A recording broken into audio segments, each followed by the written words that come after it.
92 सीटों के हिसाब से पीटीआई को कम से कम 25 मखसूस सीटें तो मिल ही सकती हैं कि नवाज शरीफ लीडर नहीं बल्कि डीलर ही हैं। नून लीग के अब जर्नलिस्ट के साथ भी जंग शुरू हो गई है। इमरान खान ने पीटीआई पार्लियामेंटेरियन के साथ इत्तेहाद की इजाजत दे दी है। एक बाप अपनी बेटी की खुशियों के लिए कितने ख्वाब देखता है। अस्सलाम वालेकुम, मैं हूं डॉक्टर हसनैन जावेद और आप देख रहे हैं मेरा डिजिटल चैनल। खबरें हैं कि पीटीआई ने उमर अयूब को वजारत उज़्मा का उम्मीदवार नामजद कर दिया है।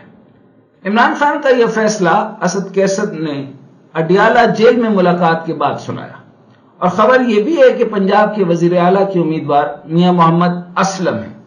अब क्या वाकई तहरीक इंसाफ का वजीर आजम बन जाएगा?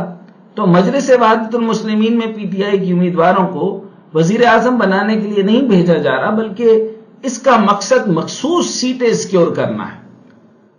92 सीटों के हिसाब से पीटीआई को कम से कम 25 मखसूस सीटें तो मिल ही सकती हैं, लेकिन क्या इलेक्शन कमीशन इनको मखसूस सीटें देगी या नहीं, ये एक अलग जंग पीटीआई को लड़नी पड़ेगी। इसमें कोई शक नहीं कि पीटीआई को किसी और जमात में अपने आजाद उम्मीदवार भेजने सूट नहीं करता, लेकिन आजाद उम्मीदवारों को पाबंद बनाया जा सकता है ताकि कल को कोई कानून साजी होती है, कोई पार्लियामेंट में कार्रवाई होती है तो आजाद उम्मीदवार पार्टी के खिलाफ जाके हुकूमती बिलों की हमायत ना कर दें।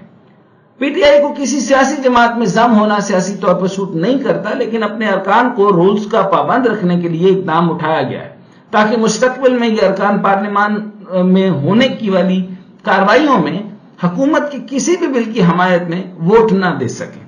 और दूसरी अहम खबर सामने आ रही है कि जमात इस्लामी के इनकार के बाद पीटीआई ने परवेज खटक के साथ आगे बढ़ने का फैसला किया है। इमरान खान ने पीटीआई पार्लियामेंटेरियन के साथ इत्तेहाद की इजाजत दे दी है। खैबर पख्तूनख्वा में हुकूमत साजी के लिए पाकिस्तान तहरीक इंसाफ और पीटीआई पार्लियामेंटेरियन के रहनुमाओं के दरमियान मुज़ाकरात भी हुए हैं।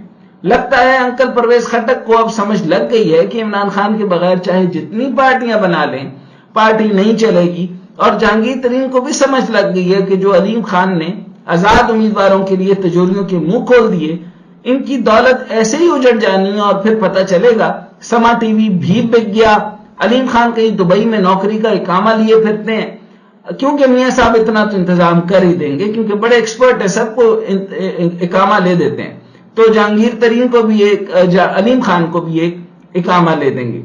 मियां नवाज शरीफ ने जहां पार्टी वर्कर्स को मायूस किया है, वहीं इनके चाहने वाले भी अब मियां साहब को हकीकत बता रहे हैं। ये नहीं नून लीग के, अब नून लीग के, अच्छा ये तो पार्टी की बात हो गई, नून लीग के अब जर्नलिस्ट के साथ भी जंग शुरू हो गई है।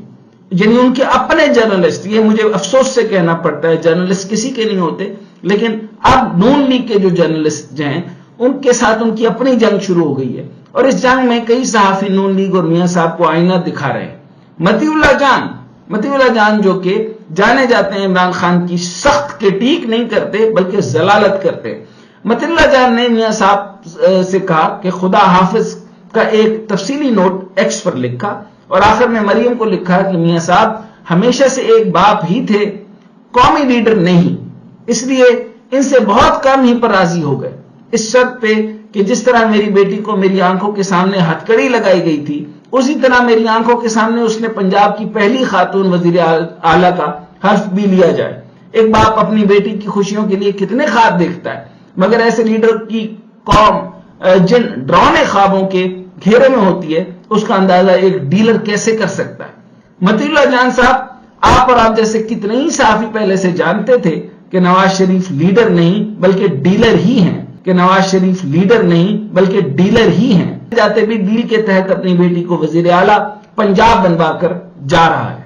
लेकिन आपको और आप जैसे कितने ही सहाफी सिर्फ बुग़्ज़ इमरान में नवाज शरीफ को जमहूरियत का अलमबरदार और पता नहीं क्या क्या बनाकर पेश करते रहे, और कभी भी इस डिफरेंस को भी सामने नहीं रखा कि इमरान खान कम से कम अपनी किसी फैमिली के बंदे को तो नहीं लेकर आया।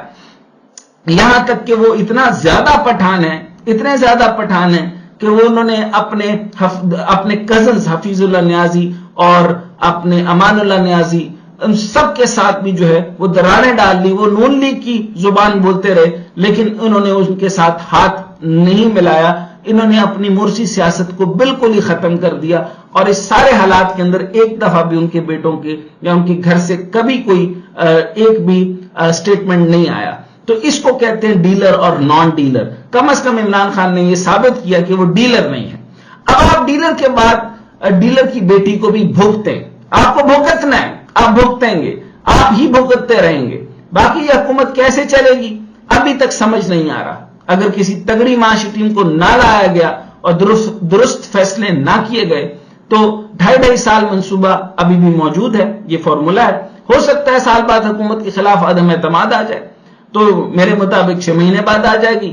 تو ایک ڈرامہ ہوتا دکھائی دے رہا ہے. اور حکومت سازی سے پہلے جو سیاسی جماعتوں کی طرف سے احتجاج شروع ہو گئے ہیں, اور کل کی مولانا فضل الرحمان کی پریس کانفرنس کے بعد اطلاعات ہیں کہ پی ٹی آئی JUI کے درمیان رابطے شروع ہو گئے اور مولانا سے بھی ملاقات متوقع ہے.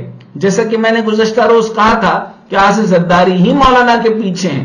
تو اگر پی ٹی آئی مولانا فضل الرحمان میں کوشل منگل ہو جائے تو یہ بھی زرداری کی ہی کامیابی ہوگی. اور میں نے کہا ہے کہ زرداری صاحب کا ڈالا ہوا جو وہ جس طریقے سے مچھلی پکڑتے ہیں, وہ جہاں جہاں سے بھی دھاگا جاتا ہے وہ وہاں سے وہ سب کچھ لپیٹ لیتے ہیں. وہ بہت ہی شاندار قسم کے کھلاڑی ہیں, آپ کو اس کا اندازہ نہیں ہے. تو پارلیمنٹ کے اندر اور باہر اپوزیشن کا پریشر بھی نہیں بننے والی حکومت کو برداشت کرنا پڑے گا.